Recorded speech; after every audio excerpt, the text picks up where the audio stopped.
Good morning. Today is Thursday, May 2nd, 2024. We're here for a work session agenda for the town of Riverhead. If we could all stand for the Pledge of Allegiance. And Fire Marshal Smith, would you mind leading us in the Pledge of Allegiance?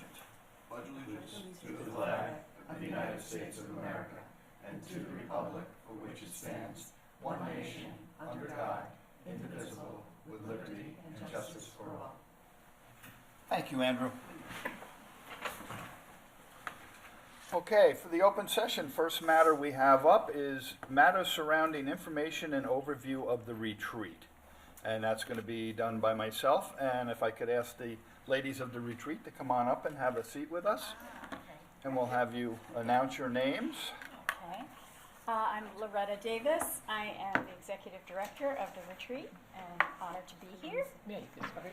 Yeah, Whatever you want. That's good.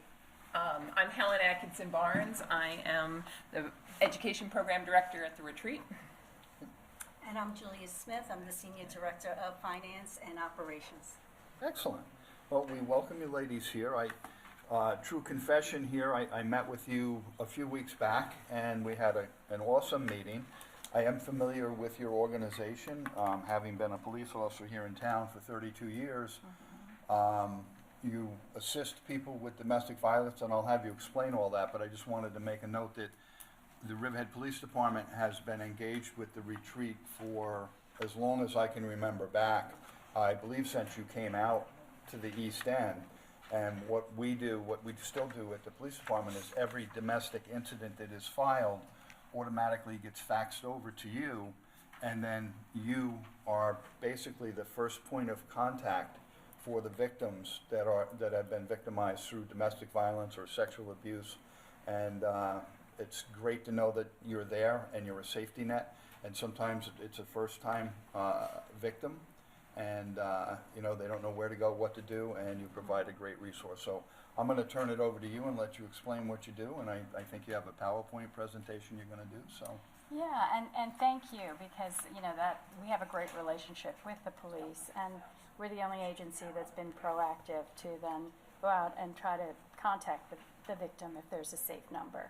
Mm-hmm. So thank you for that. Yes, here we are. Here's our presentation. The retreat has been around since 1987, and we have been in Riverhead for over 20 years. For many years, we kept it kind of a secret because we were concerned about safety. We're not doing that anymore. It's important that everybody know we're here, because a lot of people were surprised. So that's our mission. Our mission is to provide safety, shelter, and support for victims, and also to break the cycle of abuse. And that's what we've been doing. And this is our main office. It's really our hub. This is where our clients come because we're in the courts. Helen is in the schools. We're in the high school right now doing prevention education, which is key. You can provide the services, but you need to provide the prevention education on the other end. Correct.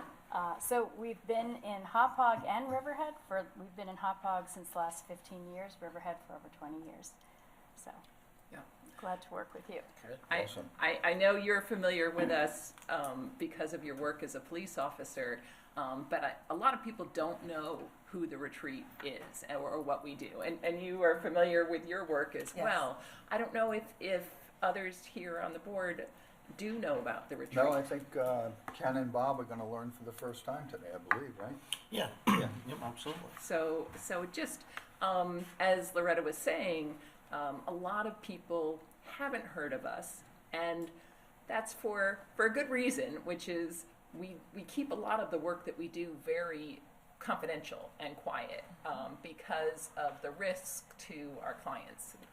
They can be tracked down, and it can be a pretty dangerous time for them if they are leaving a partner. Mm-hmm. So we've traditionally kept a lot of the work we do quiet, but we're a really big organization, and we have a whole huge range of services that we provide. But certainly the victims that we work with are impacted in a myriad of ways that is really challenging, from the extreme of extreme cases that we work with, people who've been strangled, people who are brutally beaten up, to the day-to-day emotional trauma that they're experiencing, or the financial impact of a partner controlling all the finances, not allowing them to leave. So, one of the most common questions that we get from clients is, well,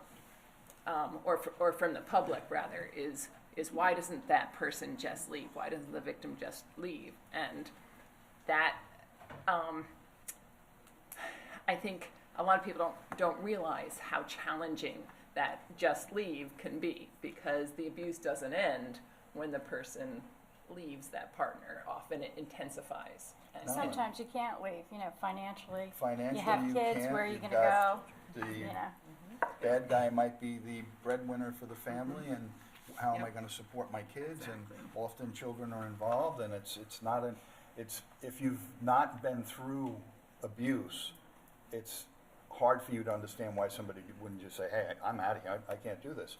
But if you talk to victims of abuse, they will tell you how hard it is to actually make that step to go.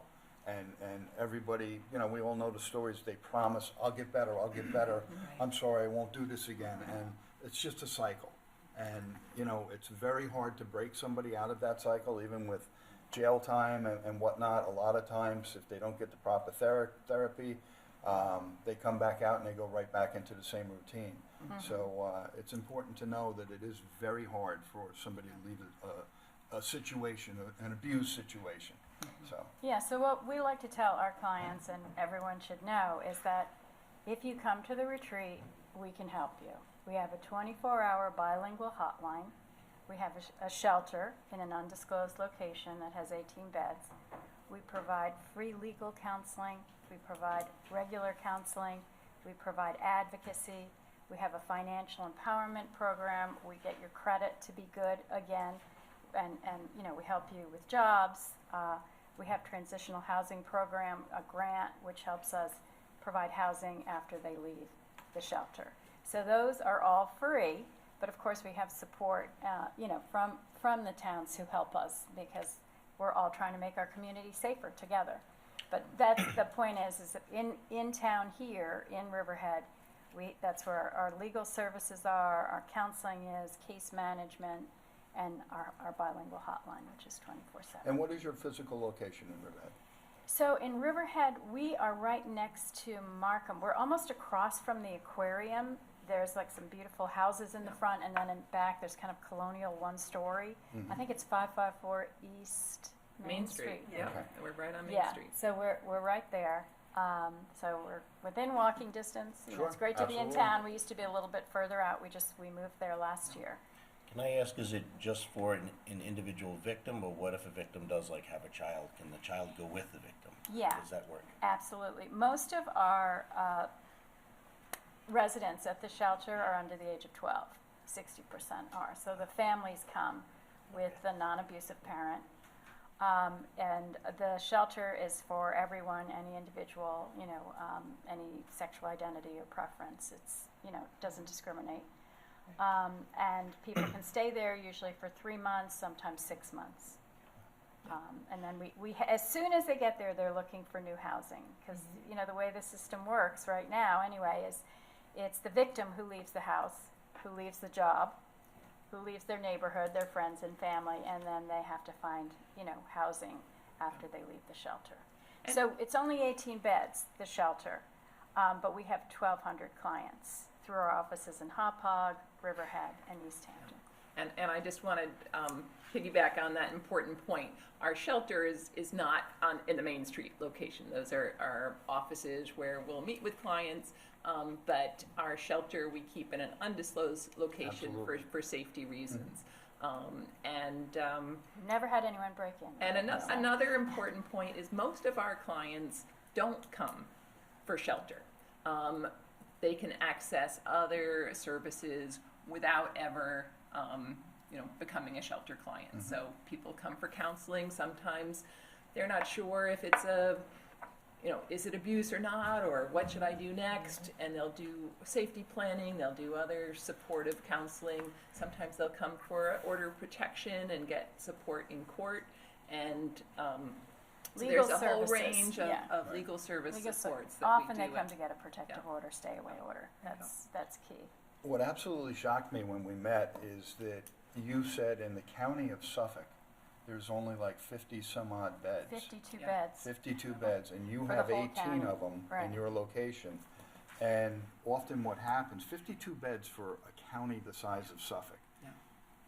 Often a victim has children, and you have 18 beds. You may lose 4 or 5 of those beds right to just one incident Right. of one victim because of children. Mhm. So the lack of the number of beds in the county is it just, I'm amazed that nothing's been done about that. Well, our long-range strategic plan is to maybe open up another, a smaller shelter, maybe Mhm. 12 beds, maybe in this area, It's, all our clients, they often, they're working or, they look for jobs, so there would be, very good additions to the community. But it's really, it's not enough. And we, No, it's not. we're in touch, all the shelters in, Nassau, in the city, so with, we talk and say, to see who has openings and those kinds of things, but,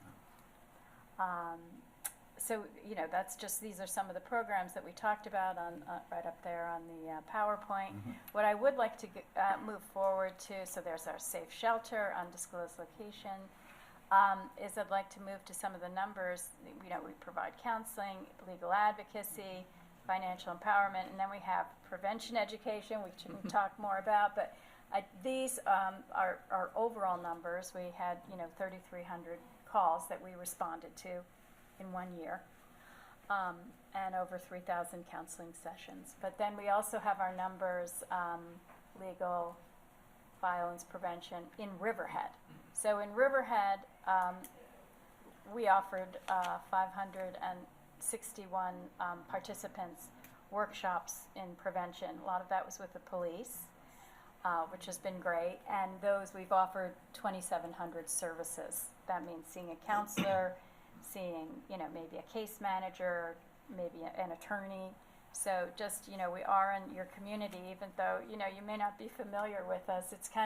It's behind closed doors, a lot of what we do. So, Well, if they're not familiar with you, they're lucky, right, in a that's sense, right. So, but the word does need to get out, so victims, potential victims, or victims know where to go and what they can do. And that's why we wanted to have you come in and do this presentation, and we appreciate the information. This is great, and Can I just ask, the numbers just flabbergast me. financially, how do you survive? Do you accept donations? Do you do fundraising events? Or how We does one survive from the on- other side that wants yeah. to contribute to make sure that you're always there? We do survive on the generosity of others because all our services are free. We figure we'll eliminate that financial burden. So all the services are free, but I have a talented professional staff of 70 people. So, so we have a number of government grants, government contracts that pay for about half of our $6.5 million budget. Okay. And the rest is donations, family foundations, events. We have a thrift store that also contributes to that. Where's the thrift store The located? thrift store is amazing. It's in Bridgehampton Commons. It's a Okay. mall in Bridgehampton, and we get a lot of donations from the community as well as from the stores, and our clients get to shop there. They get a stipend of $150 and that kind of thing. So that's another way that we can give back to the community, because it's a way for people to donate in kind, if they can't do otherwise. But yeah, we're always looking for support, because we feel like our mission is aligned with also what towns want to do, is make it safer. Absolutely. Right. So And I think the challenge on the fiscal end is that we have grants, and you could say $500,000 to run this program, but the cost of doing business keeps increasing year to year, and our grants don't increase. We are given that contract for 3 years, and it does not change, so we have to work around those boundaries. Mhm. So relying on contributions, events that we do, as well as donors, is a big part of sustaining us. So it is a challenging piece of, I think, any not-for-profit, I would say, not just us. And we do, volunteers help us also. Like in our financial empowerment program, we always like to have professional people come in and do the mock interview. you know, to help people. And so, you know, that's something if you're interested in, you know, that's very helpful. You can't do too many of those, especially if you haven't done many interviews. But we also have volunteers that work at the thrift store and help us. So that's also another way. So, Awesome. yeah. So, I have a question. How is this trending right now? Would you say in the last 5 years? What's the trend? Is it going up significantly? Is it? Well, we definitely saw a bump during COVID, and I think everybody developed a sort of newfound empathy for what our clients were going through when they were stuck at home and feeling somewhat trapped or isolated. That's really very much the feeling of a lot of our clients is they are restricted in getting out, going places. So we did see that, but we unfortunately, you know, we're continuing to see issues, and my department works a lot with teens, and certainly with social media and phenomenon of sharing explicit photos and videos. People are much more tagging locations, tracking friends or partners. There's a lot that's happening, so we're trying to keep up, and we're doing, you know, in working with students in the schools. We have our Teen Leadership Council that helps, you know, build awareness about setting and respecting healthy boundaries in relationships. So really working to do prevention as well as support. But unfortunately, it's still happening. Yeah, to answer your question, like the cyber abuse has just escalated. I mean, it's so prevalent. It's really tough for kids and for adults. Anything on your phone, you know, Facebook, you know, that's out there, that remains out there. That's damaging. But with COVID, people started talking about abuse more because you learned about these horrific, you know, isolated cases. So it's definitely gone up. It's definitely gone up. But you don't know if it's people weren't coming for help before, and now they are. But our numbers have gone up. Sure. So. Well, Go ahead. You can say. that's it. One other question. Have the bail reform laws affected what you're doing? That's impacted everybody, especially the police. Yeah, because with the bail, the way it works now is there was a time when the non-abusive partner could go back to the house and leave. It was quiet time. You knew the person was going to be, you know, in Right. jail overnight, Yes. and it was a Cooling safe off time. period, they used to Yeah, call it. and now we don't have that anymore. That's how So it's That's I think Yeah. they are working and have implemented some sort of exceptions for domestic violence, but it's not always clear to implement those, where it's not always easy for police I know to that call on that. yeah, the intention was there, but it hasn't been a good thing. So for it our sounds to clients. me like there's not a lot of support out of Albany recognizing this problem. One, from a financial standpoint, and two, for, you know, having this lenient bail reform. The bail reform, and I think it's effective for 5 years, right, before they can change it. But that's been tough. That's been tough. I think, you know, maybe the intention was different, but you know, we have been getting some support from Albany in terms of, you know, funding and you know, we got the hotline, you know, and some of that. But Yeah, but my concern is Yeah. when there's an abuser Yeah. and you can't keep them away long enough, and I understand what Right. the supervisor Yeah. said, even if they're in jail for 6 months, they're coming back and doing Right. the same thing, but. And with limited number of beds, that someone can get out of their situation is another piece. Yeah. So, you know, there is definitely a need for a safe place for someone to go to so that they can reconstruct their life to go forward. the most dangerous time is that time when they decide to leave, because again, it's, you know, the abuser's losing control. Right. It's all about, there's a lot all of about control. control. Yeah, and power involved. So then, you know, and that's why COVID was so, because they didn't have control. You know, they lost their jobs maybe, but, you know, then they did have control of isolating the non-abusive partner. So those are good questions. Thank you. Yeah, no, I Yeah. just want to say Yeah. thank you so much for coming in. It's so important that the public hears about you and the services that you provide to the community, because as a Deputy Bureau Chief of Child Abuse and Domestic Violence for 8 years and having prosecuted domestic violence homicide, I unfortunately know this cycle all too well. But the important thing for everybody to understand out in the community is it's all about isolation. And it doesn't mean physically isolated in your home. It means that you control the kind of job the person has. And if you don't like that job, you go to that job and you interrupt it to the point they lose their job. You affect them with regard to their children, isolation, making them pit against one against the other. There's so many layers to this, the dynamic, and it's amazing. And I'm so thrilled that you're here and that you do the work you do, so that people, not just women, because this can happen to men as well, any kind of domestic partner, that they know that you can get out of the cycle of isolation by all the different types of counseling that you offer. And it's so important that they take that step to go see you and talk to you about the finances, talk to you about the counseling. And the biggest component to this that's so hard for everybody to understand is they still love the abuser. So you help give them the counseling as to how to recognize healthy love, a healthy loving relationship versus a non-healthy one, because they're so often made to feel guilty for wanting to leave. Yeah. So I think that's such a big component for people to go get the counseling. And I understand not only counseling for the individuals you do, but also law enforcement, training them on how to interview domestic right. violence victims, because they will downplay it. The moment they feel safe, they'll want to not go forward with the charges, tell you it never happened, tell you that this person is a wonderful, caring person, it's all my fault, I'm the one that made him upset or her upset. So it's very important that you train the officers in how to recognize signs of it, and also with the community. I thank you so much for the work you do. Thank you. Really. Thank you for hearing us. I know you've got a lot of other Well, people we're here, but very we appreciate grateful we for your appreciate your interest support. and your concern. We appreciate it. We look forward to working with you. We are, we're going to be going through our resolutions for the upcoming town board meeting next Tuesday.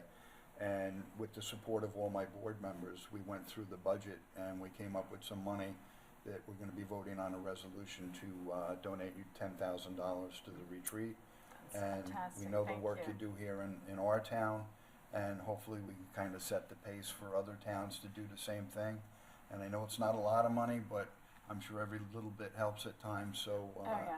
Thank you. we're very glad to do it, and we appreciate the work you do, so thank you so much. And Thank we you. really appreciate that, because what you just said, what the kind of collaboration we can do with Riverhead will also help us get into other towns to make awareness and be able to support the communities in other towns. Absolutely. So that Use is you a as an big, example. big key. Yeah, Yes. Good. So Great. appreciate Yes. that. We're happy to help. Can we put a fellow town match challenge out there?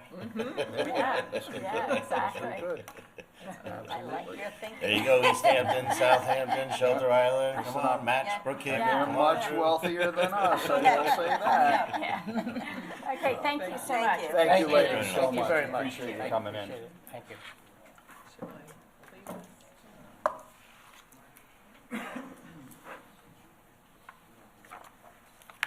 Okay, next item up is expedited building permits, and that will be with Andreas SOFOKLIS and Dawn Thomas.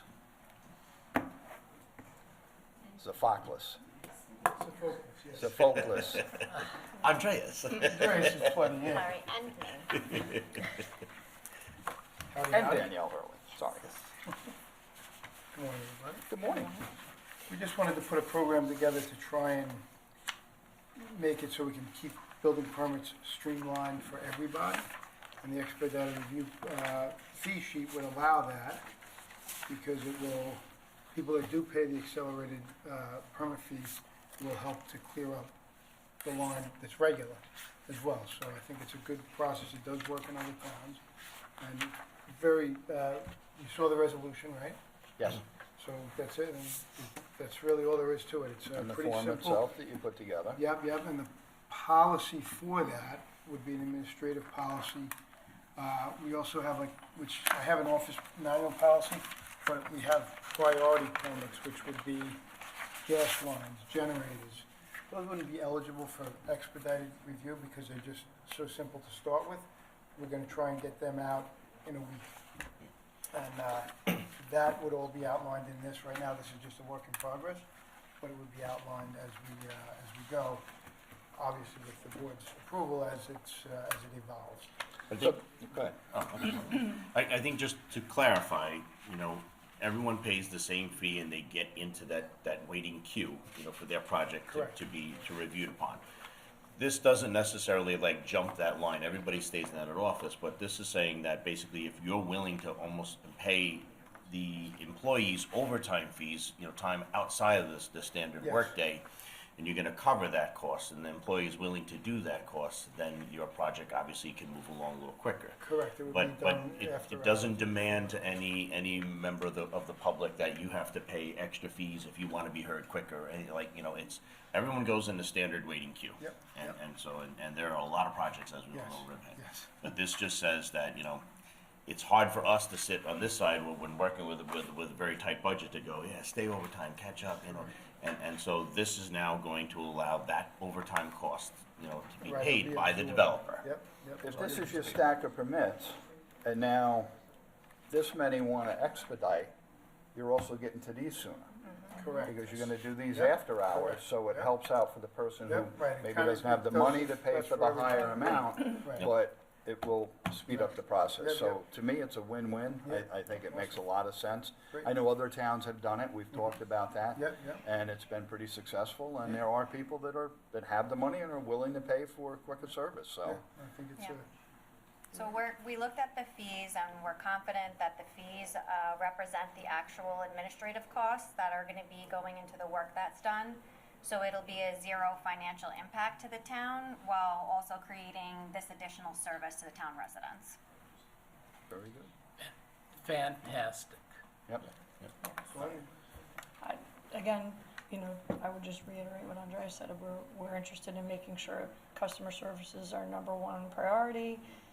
People come in, it's a clear process, they can pay the fee, they know they're gonna get a quick turnaround, and if people need it quicker, then they have the option to do that too, and as long as they will cover the cost for that. And also to clarify, though, the expediting gets basically your office to spend that extra time, you know, in the after hours to do the review, but it does not shorten in any way the length of our other laws for like fire districts and so forth, you know, that standard period of review time. So we're not, you know, I don't want someone to feel like, oh, they expedited everything and we never got to see it, we never got to put our input. Right, yeah. You still have your standard waiting periods Yes. for Yep, fire departments, fire commissioners to review these projects as they go through. But basically, it'll prevent that time from you sitting on the bottom of the pile. And typically, by the time they come to the building department, like site plan, all that stuff is already, we're the last stop on the train. So they come to us and say, okay, we're ready for a permit. You know, we're a month and a half, 2 months out, but we're trying to build quicker. Well, then they pay the fee, and like you said, and then it also does help the regular resident because now there's less in the regular queue. right. Yep. And So the we regular, kind of- and the regular, or all the residents aren't paying overtime costs Right. for Correct. overtime Yeah, work. Correct. Yeah. Yep. And we did speak with Bill Rothar about setting up special accounts. He's here if you have any questions about that process. But there'll be accounts delineated so that the accelerated fees will be put there and used specifically to fund the overtime charges. I'm also going to say that I've been impressed, Andres, that like everyone in your entire department, you know, from all across the board, it impresses me because you have employees going, hey, we're willing to spend the extra time, we're willing to stay in the after hours, we're willing to do the catch-up time period, you know, and we just got to cover it financially. Where you're not a department that says, is it almost 4:30 yet? Can I, you know, how soon can I get out the door? We got a great you team know? there. And everyone, I going through the building department, and of course the planning department and community Yeah, development, yeah. like, there's so much continuity going on, and everyone's working together. I'm just commending you as leading the building department over there, that like, it is impressive, and your staff is working really, really great together, and things are flowing through there. So Yeah, Thank you. I think that's part of the idea of consolidating the groups. I think there's a lot more. Being in this building, I would say also has just been huge because everybody's super accessible. We have lots of meeting space. If we need to do something, we can, you know, quickly get to it. That wasn't always the case in the past. And, you know, a building was across the street, and Exactly. planning was across the street, and now It's everybody's- pouring rain. Do I need to go see Andreas today? it's just, and it really, you know, everybody is working really hard, and it really feels like a team, I think, now more than it ever did, so that's good. But when you have staff coming to you saying, I want to stay after, I want to do this, I want to catch up, I don't want to keep people waiting, I have to commend you on that. So, no, they're a very good team, and all the office staff is awesome now. And it's been something that's been in code revision for a little bit of time, and just reviewing all the legal options and so forth, so thank you. Yes, definitely. Sweet. And I have to say, we know this the other day, we received a letter again. We often get letters from the public commending the work that comes out of your office and the ease of use of your office, as opposed to people have used other towns and had to go for permits and other things, and they always like when they come to Riverhead, they enjoy the way they're treated and the help they're given at the window with the staff, and that even goes out to the planning pre-submission meetings, how things are, how you and the planning department help out. It's awesome. So this is only going to be a win-win the way I see it. I think it'll do very well. Great. Appreciate you bringing it to us. Thank you. Done a great job as a leader of that department, and I can't tell you, I get calls about what a pleasure it is to work with you, as opposed to other towns who like to throw around their power, and I've never seen you do that, and I've worked with you with customers that have had problems, and I've never once seen you get above them. You're like, let's work this out, and that's a really big deal, and Riverhead is lucky to have you and your department. Thank you, I appreciate that. Thank you. Absolutely. Yes. Great. Well, thank you, folks. We'll begin on passing of the resolution, do we need to do, or how soon does this get underway? My office drafted the resolution, so if we have your approval, we'd like to put it in for Tuesday's meeting. Absolutely. Definitely. Absolutely. Thank you. Great. Thank you. Yep. Thank you. Perfect. All right, so you're working late on Wednesday. I'll be working late today, too. Okay. Thank you very much. All right, And as thank you. one good deed leads to another, we now have expedited fire marshal permits with Oh, we're not gonna do this. Fire Marshal Smith coming up to talk about it. Good morning, everybody. Good morning. Good morning. So we've already had an accelerated services fee that we put in probably 6-7 months ago. And we utilize it for after-hours inspections. We've been using it for plan review, and what we found is we wanted to tailor our fees a little bit more for the plan review to make up for the time it actually takes to do certain types of permits. So we've amended our fee schedule to account, again, like Andre said, for our overtime and things like that. We don't want it to be at the cost of the taxpayers to do after-hours inspections and plan reviews. So similar to what we're doing with the building department, we're just looking for a resolution to be approved for the updated fees. I did speak with Bill. He's going to be able to put an account together where we can separate that fee type out when we do our deposits, so he knows that it goes towards the overtime budget for our department. What I like about both of these is that other taxpayers are not paying for work you're doing for other people. Correct. Right. And they should, And I right. think that's crucial. So, and you're doing a great job. I'm just gonna tell you that. Yeah, No, really. I have to say, Fire Marshal's Department has come a long way, and Yep. you're a breath of fresh air coming in, and, young and new, and our older guys are getting ready to leave, and they're leaving the department in really good hands, so we're very happy about that. Thank you. Absolutely.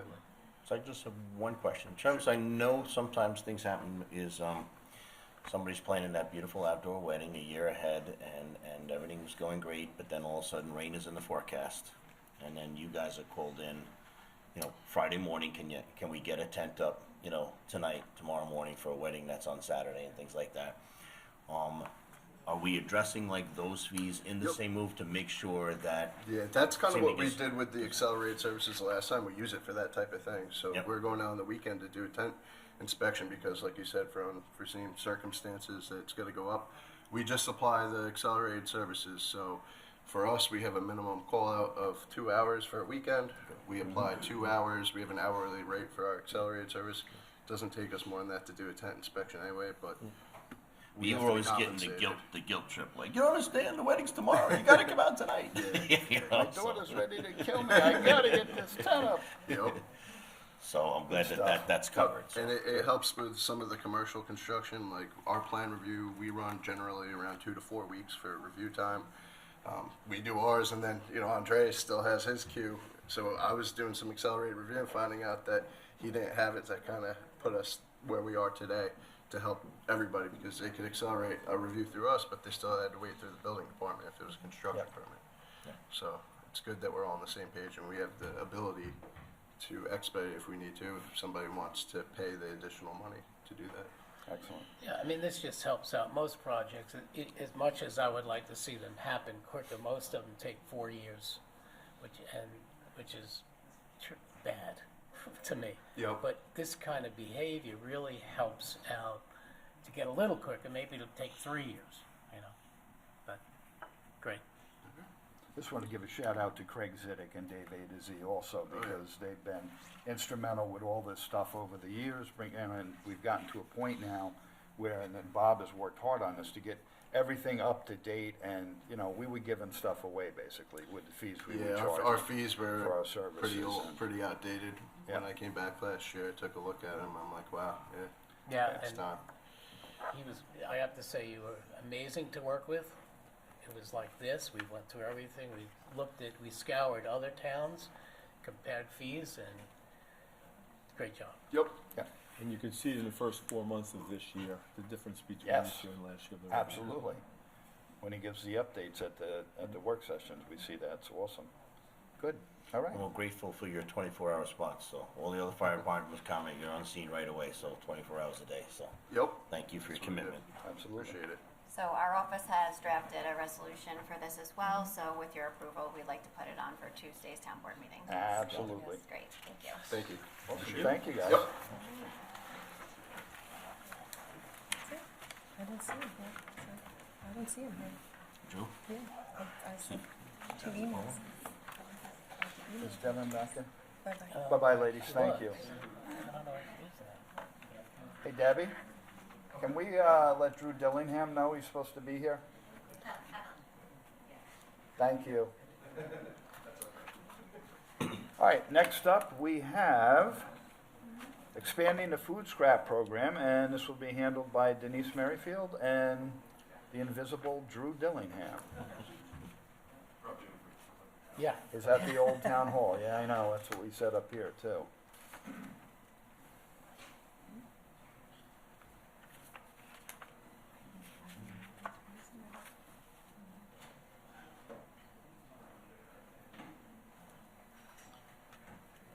You want to talk about the program, maybe?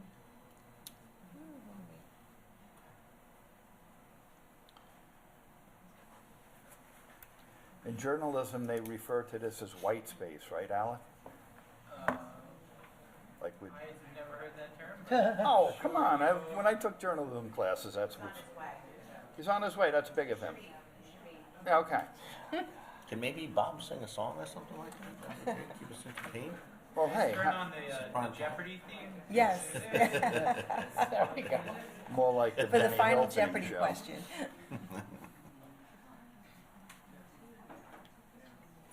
Sorry. Maybe we'll jump into resos. We'll do resos now, and then we'll do the engineering discussion after. Does that make sense? Yes. We'll track him down. Absolutely.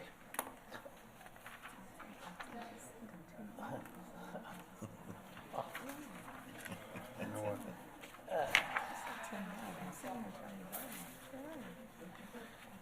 He's watching us, he's been trying. Don't you have GPS on his car? We'll put it on him. All these moments away, but it's up to you guys if you want to wait or you want to start resos. Rezos. Resos. Got Go it. for it. Okay. He can wait now. All right, no problem. I don't know if you guys come on, but anyway, I'll just shout. Everybody ready? We are ready. Okay, resolution number 1. Fund balance transfer for payment of Series C bond anticipation note. Resolution number 2, fund balance transfer for purchase of printer plotter. Yes. Number 3, town hall improvements, fund balance transfer and bond authorization rescind of TBR 2022-547. This is tied into the first resolution you read, the $900,000. These were monies that were recouped for both money that we spent here, getting the building ready with the renovations, and also the $900,000 that was all removed, or acquired through savings that we had from last year's budget. And Bill Rothar was able to put this together so we don't have to bond that money out. Right, so I think actually resolutions 1 through 5, and Bill can clarify and confirm for us, are all the result of the good work of the town board and the accounting folks who put us in the position to have the surplus funds to be able to do this. So he can further expound upon that. Debbie, if we have Bill, if you grab Yeah. that. And our great ability not to spend that money. Yeah. Bill, we're just talking about the 900,000 and the 1.5 million. Maybe you want to come up, Bill? Sure. Ooh, carefully.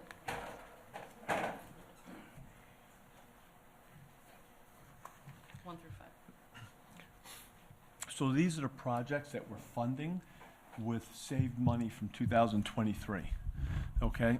The large part of them are debt service that we either needed to incur or already incurred in a short-term bond anticipation note. So we're paying off $900,000 of a bond anticipation note for a building down in Town Square. And then all the retrofitting for this building of $1.5 million that we had a bond authorization, we never borrowed any of that, we're paying it off with cash. Those are the two big numbers. We have a couple of other ones that are in here. One of them is for work, engineering or architectural work over at Justice Court. And then also what you had mentioned earlier today, Yes. $10,000 for that. That all came out of saved money from 2023. Correct. And that these are resolutions 1 through 5, all of that came from that. Correct. Yep. Okay.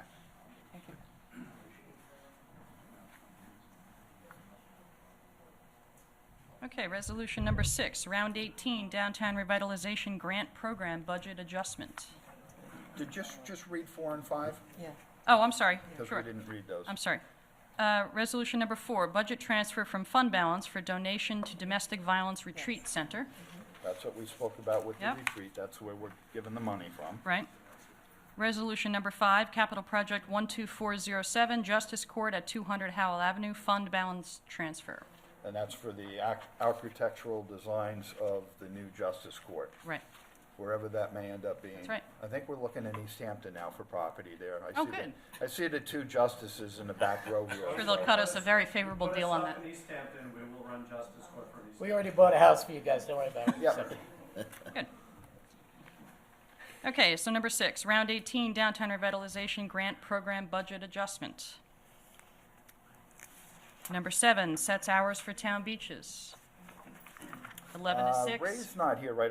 In reading through this, when we say the beaches are open, that means they're lifeguard staffed, correct? Right, yeah, that's, So- just confirm that there'll be lifeguards at the 4 main beaches that have the staff on them from 11 to 6. Correct. Now, that's from May 25th to June 3rd, just on the weekends. Then starting on June 24th, it's 7 days a week. Right. Okay. And then if you're one of those folks who want to get on the beach to fish after hours, you have to get the night pass from the Recreation Department. Correct. Over and above the fishing license that you're Right. required to have anyway.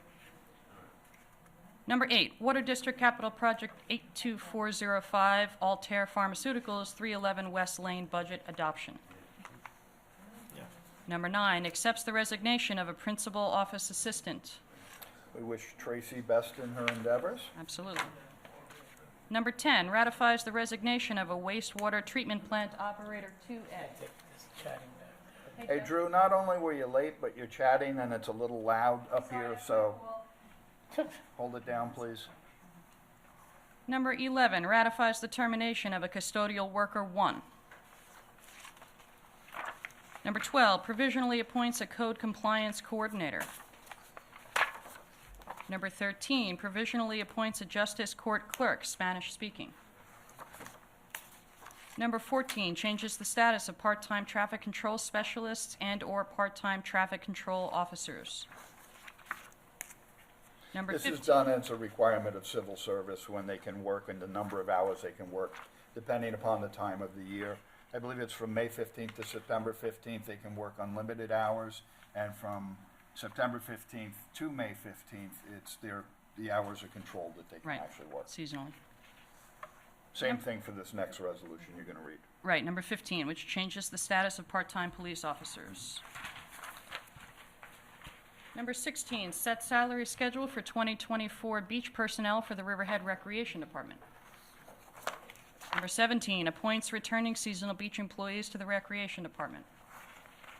Number 18, appoints call-in park attendants to the Recreation Department. And number 19, appoints a call-in recreation leader to the Recreation Department. Number 20, appoints a seasonal assistant recreation leader to the Recreation Department. It's a busy time of year for those guys in that office, so there's a lot of moving Summer's parts. around the corner. That's right. Better days are coming. Number 21, appoints a member to the Anti-Bias Task Force, O'Donnell. Excellent. Number 22, appoints a member to the Anti-Bias Task Force, Stokely. Okay. Excellent. Number 23, reappoints members to Veterans Advisory Committee, Najan Kerry. Number 24, reappoints member to Veterans Advisory Committee, Tom Najan. Number 25, reappoints member to Veterans Advisory Committee, Kim Judd. And that is basically the committee, those three people. And the work they do is awesome. It's tremendous. They take a lot on their shoulders. The banner program, now with the cherry trees, and that's just a little of what they do. It's Right. incredible, and we really thank the three volunteers. I see Kim Judd is here today, and to Tom and Kerry, the same thing, and Councilman Rothwell. The work they do is, it's really it goes above and beyond, and we really appreciate it. And They take care of our undoubtedly veterans. rain supervisor every time they hang those banners up. They're out there in the rain. Murphy's Law. Resolution number 26, appoints member to the Architectural Review Board, Carrick. We had a little Minitrack glitch, as you'll see, the body of the resolution somehow mysteriously Didn't got come out. removed, but it's really of no major consequence because the next resolution, it's just a carbon copy of it. We're appointing two folks to that board, so we're going to fix that before you guys vote on it next week, but that's substantively, it's a duplicate of the next resolution. So number 27, appoints member to the Architectural Review Board, McNeil. Number 28, ratifies appointment of Ken Testa as municipal garage manager and authorizes payment of a stipend as compensation for such additional responsibilities and duties. This has been handled by other personnel in the past, and we made a change, and Ken Test is gonna be doing it, so it's basically cost neutral. We were just paying it to somebody else, that now will kick over to Mr. Testa, who will be overseeing the town garage. Correct. And number 29, ratifies stipend payable to John Apicello as interim municipal garage manager. That's the second piece of what you just Yes, he explained. filled in for a time when we needed someone to fill in, and now he's gonna turn it over to Ken Testa. That's right. And number 30, resolution voluntarily relinquishing highway superintendent stipend for municipal garage is sort of part A of the three pieces Yes. of that. Number 31, rescinds resolution 2024-352, nunc pro tunc. Number 32, approves salary increase for a senior account clerk. Number 33, authorizes the supervisor to execute an agreement with Cummins, Inc. regarding generator maintenance service for the Riverhead Water District. Number 34, authorizes the supervisor to execute stipulation with CSEA Local 1000, AFS CME, AFL-CIO, Riverhead Unit of the Suffolk Local 852. Number 35, authorizes the supervisor to execute an addendum to an agreement with LVF Landscape Architects, PLLC. That's regard to the town square. Yeah, so it's actually a two-prong amendment, and one relates to sort of the upper deck and one relates to the parking, to the playground. Mhm. And really, it's just, as I understand it, and the town attorney can explain it a little further if you guys need, they're just swapping out somebody who does some of their cost estimating for them. Number 37, authorizes agreement nunc pro tunc with Q's Enforth Development, Inc., QED. Number 38, authorizes the Senior Citizen Program Director to execute an agreement with the New York State Commodity Supplemental Food Program. Number 39, authorizes the supervisor to execute an agreement authorizing the town to accept funds from Suffolk County Office for the Aging for the purpose of supplementing the town's nutritional program for the elderly. This is funding we get every year, and it's just, this is like a housekeeping thing, has to be done every year. Number 40, authorizes the supervisor to execute an agreement authorizing town to accept funds from the Suffolk County Office for the Aging to supplement the town's 2024 residential repair program for the elderly. Same thing, but this one is a great program.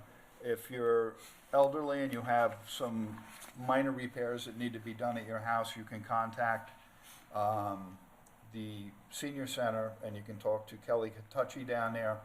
I don't know if this also goes through CDA. I know one of them used to go through CDA also.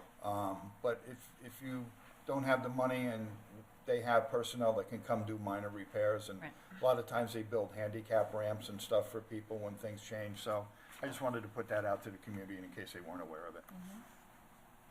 Okay, number 41, authorizes the Community Development Department to apply for a Suffolk County Water Quality Protection and Restoration Program grant for Meeting House Creek Restoration Project. Number 42, accepts donation from the Riverhead chapter of the Women of the Moose for the Senior Center. We thank them. That's a nice donation that they made to the senior center, and that Yep. money can always be used down there. So we Absolutely. appreciate that, ladies of the Moose. Number 43, resolution calling for public hearing regarding a capital improvement for the proposed lateral water main extension replacement at 205 Osborne Avenue, Riverhead, New York. Number 44, authorizes the removal of fixed assets. Number 45, corrects typographical error in Resolution 2023-456 award for the 2023 annual construction contract. Number 46, awards bid for electric motor repair. Number 47, extends bid nunc-pro-tunc for dry hydrated lime calcium hydroxide. Number 48, authorizes notice to bidders for the installation of water main appurtenances for 205 Osborne Avenue, rebid mixed-use development for Riverhead Water District. Number 49, authorizes the town clerk to publish and post notice to bidders for 2024 annual procurement contract. Number 50, authorizes the town clerk to publish and post notice to bidders for 2024 annual construction contract. Number 51, ratifies amendment to Resolution 2024-364 Home Depot outdoor plant sale. Number 52, amends Resolution 2023-911 Deshaun J. Briggs Memorial Foundation, Inc., Run for Briggs. Number 53, amends Resolution 367-2024 Riverhead Townscape Country Fest. Number 54, approves special event Chapter 255 application for the Autism Studio Fun Run fundraiser. Number 55, approves special event Chapter 255 application for the American Heart Association Cycle Nation Long Island Bike Ride. Number 56, ratifies the authorization for 2 police department employees to attend training. And number 57, I'm told this morning that we need to remove this resolution. And it's a sequential thing. We have to have you folks take up number 58. And thereafter, at a future meeting, we'll take up number 57. So we're going to remove that from the packet entirely. And that brings us to number 58. Meeting House Creek Wetland Restoration Secret Classification and Lead Agency Coordination, Suffolk County Tax Map Number 600-67-2-27.1. And that's it for resolution. Okay.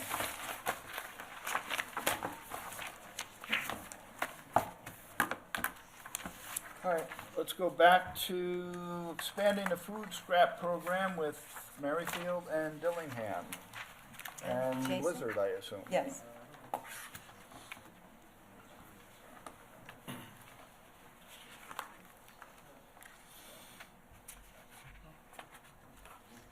Good morning, sir. Hi. Excellent. Hello, everybody. Hey, good afternoon. Okay.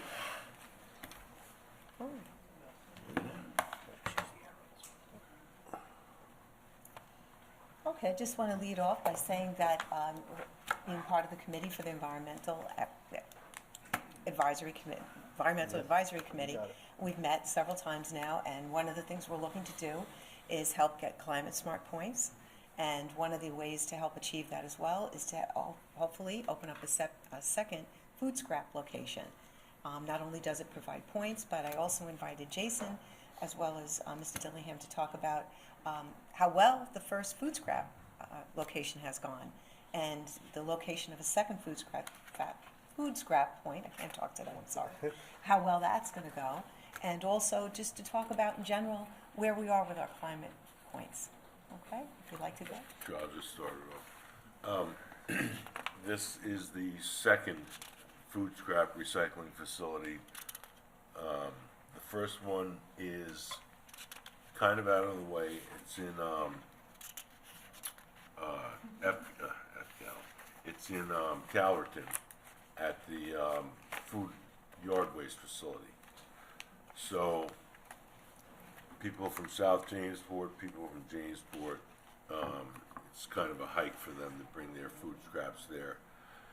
And that reason, and also the reasons described by Denise, we decided to put another food scrap facility at George Young Community Center. And it's an ideal place because we have an attendant there all day long, Howie, and he's also a horticulturist, so we can't go wrong.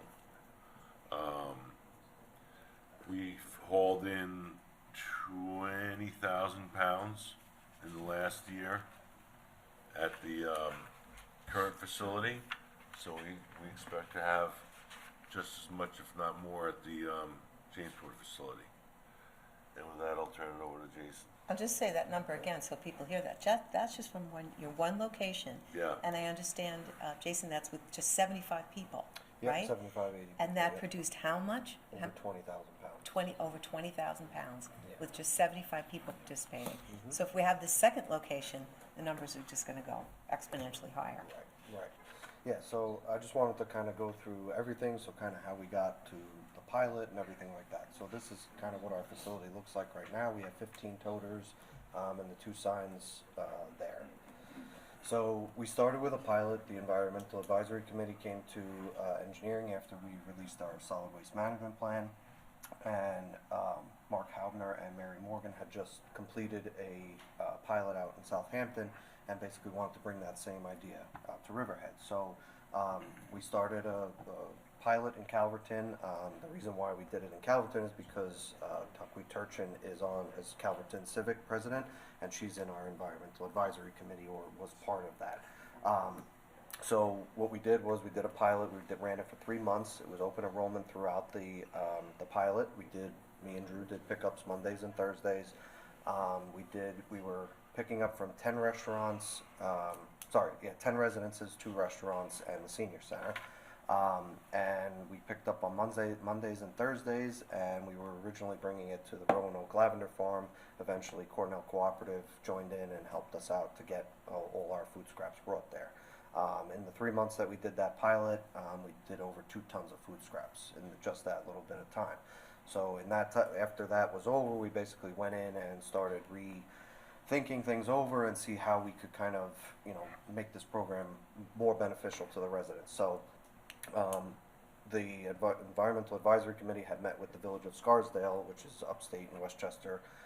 They have been doing food scraps for about 5 years. They're kind of like the pioneers of all this, so they've helped a lot of other municipalities get started, and we're one of them. So they have a very successful food scrap drop-off program. They have it commercially picked up. It's a little bit different, but we were able to actually adapt it to what we needed. So thankfully, Beth Fateni and Green Inside and Out with Judy Greco had brought in a $20,000 grant. They had originally gone to the town of Huntington and they said no, so they came over by us, and it was a blessing in disguise because we were able to purchase all the toters, the signage. We were able to do a lot of community outreach as well, so that was really a big thing from them. And then without further ado, we became the first municipally operated food scrap drop-off location almost a year ago, about 9 days short of a year. But yeah, on May 11th, we became the first one. So this is just kind of a look at our website. So this is our kind of why to recycle food scraps, and this is our registration. So on the signs that we have located there is a QR code that leads them right to this website, and it's just a registration basically to know, firstly, is it a resident, and secondly, if there's any kind of contamination that starts happening at the collection site, stickers on your bananas, apples, whatever, we can just send out a friendly email reminder, say, hey, don't forget to peel your bananas or apples or stuff like that. These are the flyers that we had distributed. They were both in English and Spanish.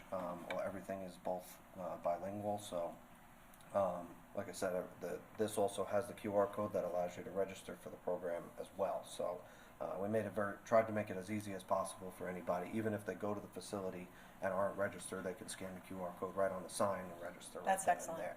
So, yeah, so, and then as part of our program, we actually offered compost bins and bags for our residents at cost. So we were able to purchase them at a large quantity and ultimately give them at cost to our residents. So it saved them at least half the cost. They were trying to buy the same thing on Amazon or even with the bags as well. The bags are optional, they're compostable, but it depends on whoever decides to utilize them. We gave them 3 options. The first picture is just a countertop composter that can just sit on their countertop. That was only $10.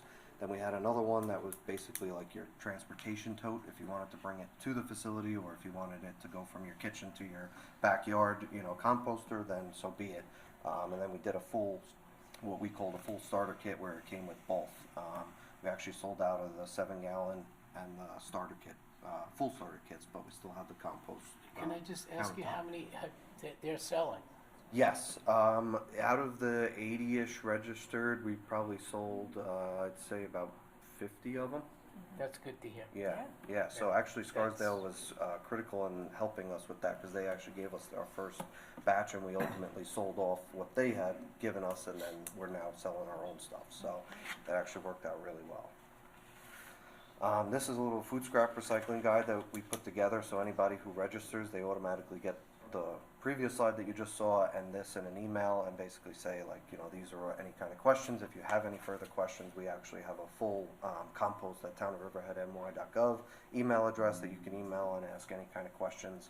I fielded a lot of questions from residents, not only from Riverhead, but from all over the town, Long Island, especially in like Southampton and Hampton Bays, that kind of area, where they were looking to basically bring their food scraps here. And unfortunately, we were just trying to keep residents only, but we were trying to maybe put the pressure on other, administrations to start up a program like this. So, yeah, that's kind of what we sent out. So this is where we're, basically the same picture, pumpkins and stuff like that in our compost pile. And then basically this is the idea of the drop-off location. So we have the large signs, we have 15 64-gallon toters with the compostable bags there. We only utilize 5 at a time, so the 5 in the front are the main use, because if we started using all of them, you'd get a little bit filled here, max filled here. So ultimately we wanted to make sure that everything got filled at once, and then we put the 5 in the back, bring the next 5 up, and we ultimately process the food scraps from there. So some of our metrics, we have a total of 80 registered residents, so that's only, put in perspective, is only 0.2% of our entire population. And we've diverted over 20,000 pounds of food scraps. It actually works out to be kind of the same metrics that the DEC and all of them have, where it's a half of a pound of food scraps per person per day. So if you compare that to Riverhead, that's 9 tons of food scraps just out of Riverhead alone. And then if you want to add in a little bit more metrics, it's actually equates to over 76,000 pounds of methane, because methane is actually 80 times more potent over the first 20 years when it's degrading. So That's how you keep it out of the landfills. yes, exactly. So this was our little presentation at Riley Avenue Elementary School, where we talked to about 100 fourth graders, got them very excited about compost and worms and dirt. And it was actually a really good presentation. They were actually very intrigued with everything. So this was kind of our target audience, this age group, to kind of get everything rolling with them. So this is one of our latest things. It's called a dunkster.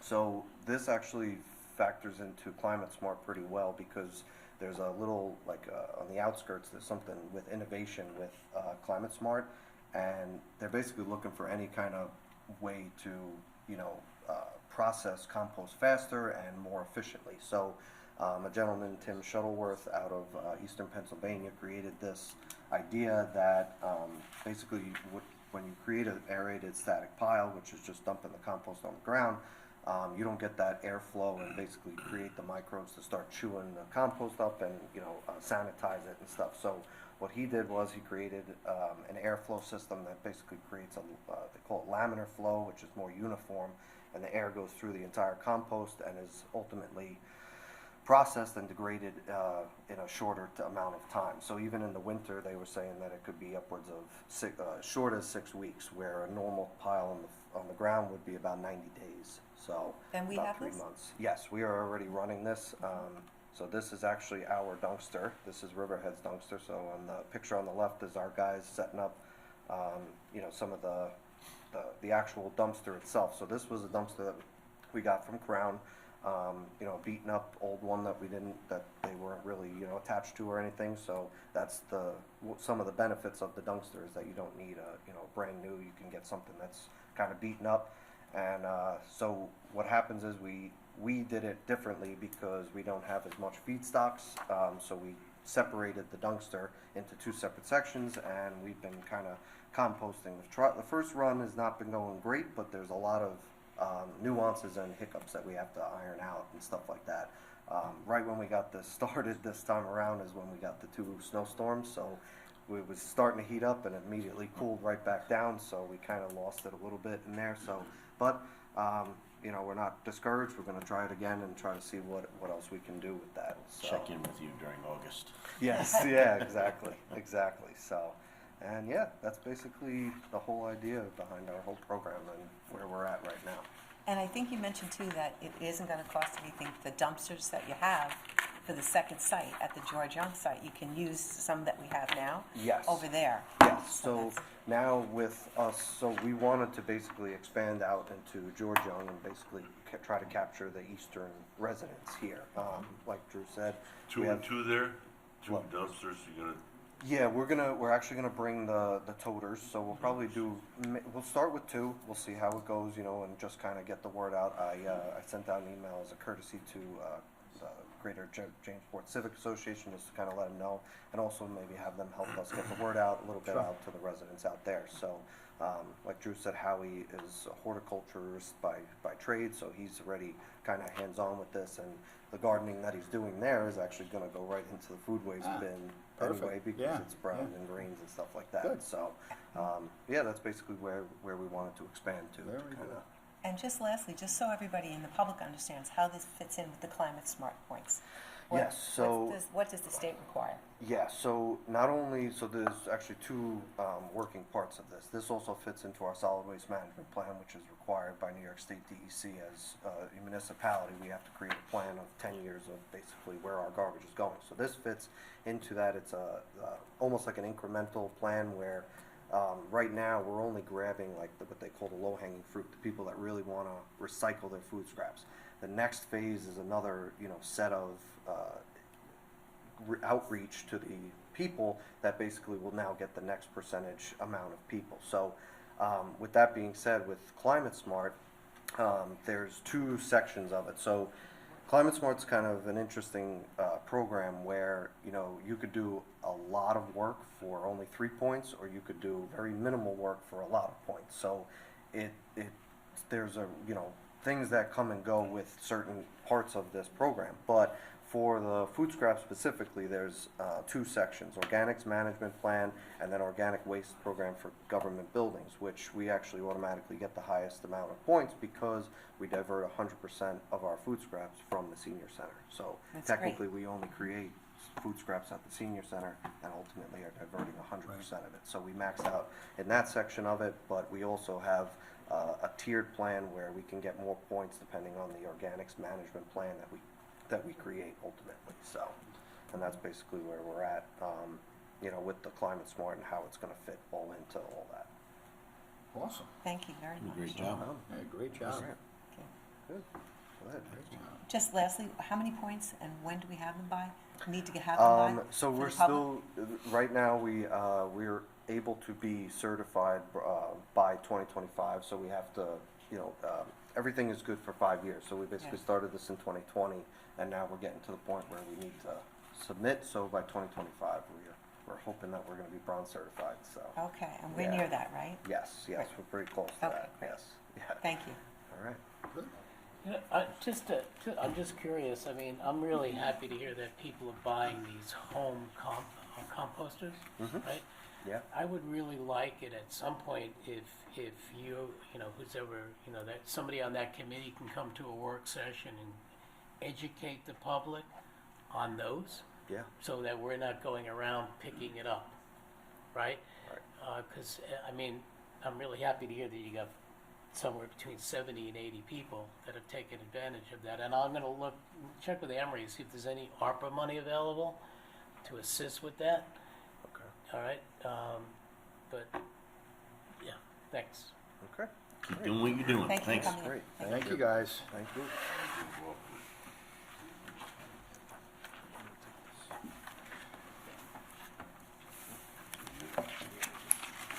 Good job, Jason.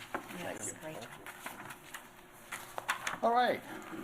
This concludes our open session. We're going to, in a moment, close the open session and go into executive session to discuss legal matters. Stephen Barshov, Esquire, matters surrounding possible litigation against the town of Southampton. That will be with Howard, Prudenti, and Thomas. We have a contractual, We're gonna take that off. Oh, okay. the first one we're removing? Yeah, we're gonna take it off and reschedule it for next week. Okay, so we're going to amend our executive session and remove the first item listed as legal with Stephen Barshov. That's removed from today. Okay. Next matter we have is matter surrounding possible agreement for court reporting services. That will be with Howard, Hulse, Walter, and Burgess. And then we have two items on personnel, matters surrounding possible change in status of employee, STRIPLIN, Teo, and KREYMBORG. And we have matters surrounding possible change in status of employee with Howard. Bob, you had something you wanted to read? You had some notes you wanted to mention Yeah, I just want to, before we close? yeah, on May 11th at 9 a.m., the Riverhead High School Interact Club, which interacts with the Rotary, and the Rotary are installing a rock garden at Northwell Oncology next to Burger King. So they're looking for some volunteers. Interact Kids, bring your trowel. You can call Kim Judd for more info at 727-3017. If you're volunteering out of Manhattan, there's a 631 area code. Thanks. Okay. Thank you. All right, well, that closes our open session. I'd like to make a motion to close open session and go into executive session. A motion. Second? Second, all in favor? Aye. All opposed? Okay, open session is closed, and we will continue on with executive session. Everybody have a great weekend, and we'll see you next week. See you next.